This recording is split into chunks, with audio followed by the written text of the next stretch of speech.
Number 3, Eric Tonningsen. From the depths. From the depths, Eric Tonningsen.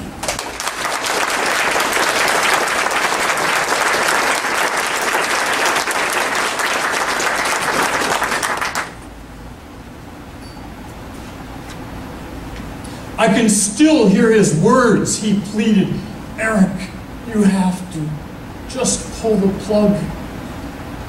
My heart fell.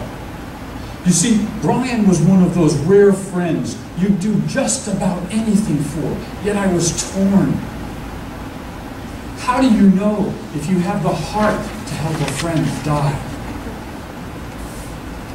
He had AIDS and was failing.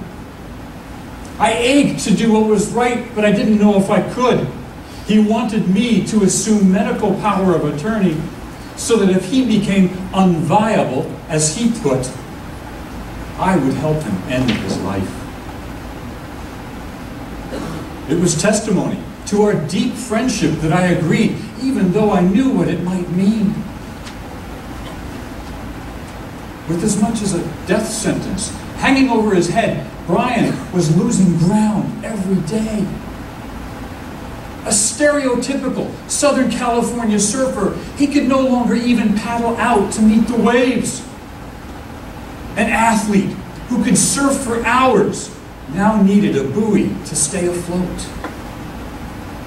It became a metaphor for the way he was giving up on life. Over time, I watched Brian struggle firsthand with the cruelty and injustice of judgment, even as he was fighting the fight of his life. Old friends shunned him, and the way others treated him was utterly inhumane. It made me want to spit. Still, Brian found the courage to cling to life in original ways. When moments were most grim, he'd resort to a kind of gallows humor. Imagine yourself sitting with me in an antiseptic-smelling hospital room when Brian got his T-cell test results. In a microscopic drop of blood, you and I have between 600 and 1,500 T-cells. They're the core of our immune system, and without them, a common cold could kill you. That devastating day, Brian learned that he had lost all but 7 T-cells.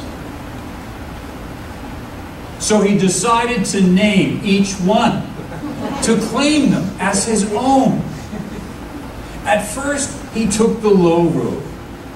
Reaper, darkness, empty were names he chose. I countered with hope, beauty, promise. In the spirit of compromise, Brian decided to hyphenate them, and with perverse glee settled on names like dark hope, exhausted beauty, fleeting sunshine.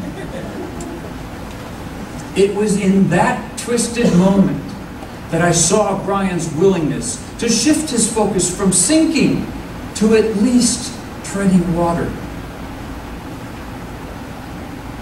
Fellow Toastmasters, honored guests, choosing compassion is an admirable action. What Brian taught me is never yield to resignation. Mercy is better than judgment.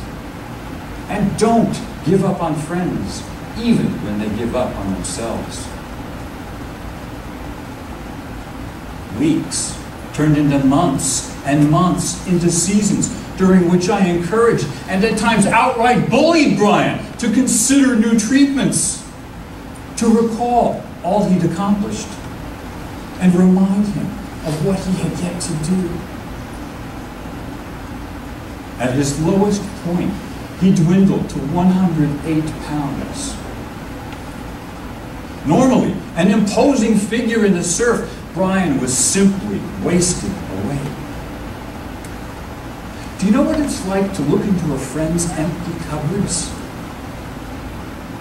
Not because they can't afford food, but because they've lost the will to live.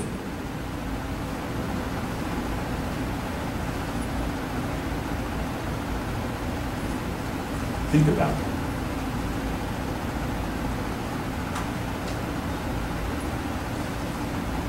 At his lowest point, 108 pounds. We even took down the mirrors in his house because it was too hard for him to look at what he'd become.